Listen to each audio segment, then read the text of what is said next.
Hey guys, I hope you're having a good day. I am hoping that I will be back Wednesday, um, but I will let you know as soon as I know. All right, so if we look, last week you guys had this 242 assignment. Most of you have it turned in, but there are a few of you who haven't gotten those easy points. So make sure most of you turned in your paper packet, but there was an online portion talking about rods and cones, and there were a couple videos you had to watch. So I'm going to make this video mostly to talk about today's assignment, the 243, putting yourself in someone's eyes. 243 is all about problems with the eyes. So you can see here a list of different eye problems that you guys are going to research. I'm going to let you guys pick your groups of 3 or 4. So you guys can kind of pick your own partners on this project. You can look down at the bottom and see how you'll report who's in each group. No big deal on that one. All right. So I'm going to walk through this document first before I actually go into the presentation and how you're going to make this assignment. So if you guys kind of look down here, there are some steps on how to create an interactive slides. This is for Microsoft Word. So for any of you that have Word, especially in the Norwell students, Microsoft works well with this.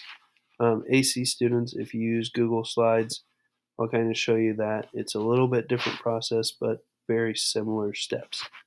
Okay. Sorry. So what you guys are going to be creating is an interactive resource.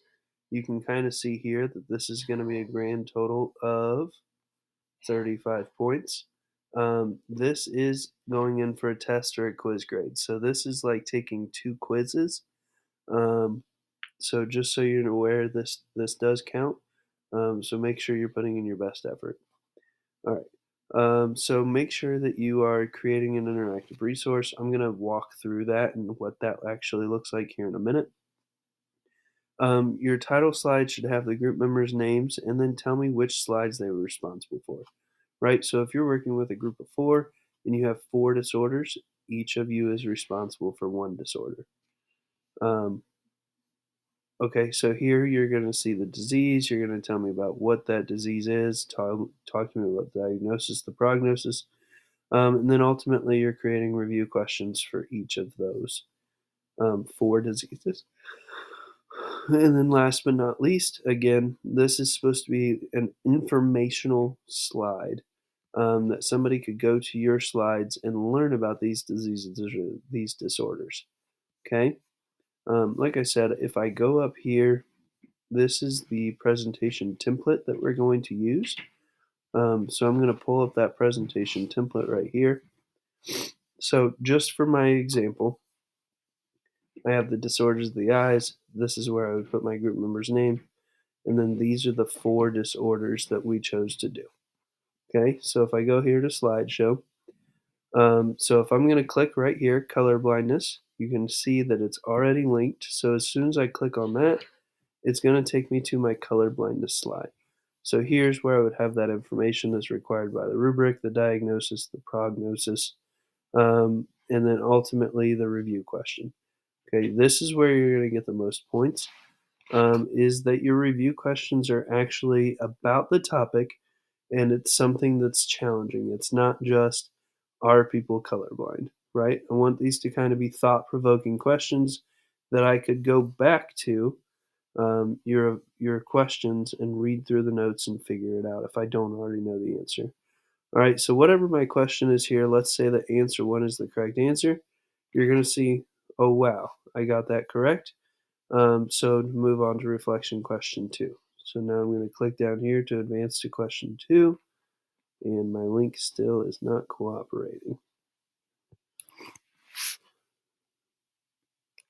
All right, so if I would have gotten that question wrong, I would have had it linked to here where it would have taken me to question 1, or told me to review my information and then return back to question 1.